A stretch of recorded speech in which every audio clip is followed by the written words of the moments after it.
Assalomu alaykum hurmatli masofaviy ta'limda o'qiyotgan talabalar. Bu videoda qanday qilib elektron OTM tizimida onlayn tarzda imtihon topshirishni tushuntirib o'tamiz.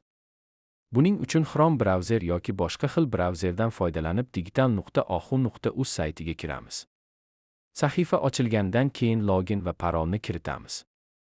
Pastdagi keltirilgan misolni javobini yozamiz va kirish tugmasini bosamiz.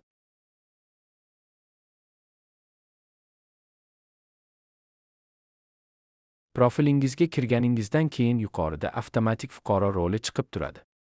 Ustidan bosib talaba roliga o'zgartiramiz.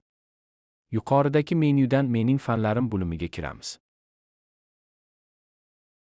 Sizga ruxsat berilgan imtihonlar ro'yxati chiqadi va topshirish tugmasi bosamiz. Va yana boshlash tugmasini bosamiz. Sahifaning yuqori qismida tugash vaqti chiqadi. Server bilan aloqa borligi bo'yicha belgi chiqadi va savol-javoblar chiqadi. Javoblarni belgilab bo'lganingizdan keyin testni tugatish tugmasi bosiladi.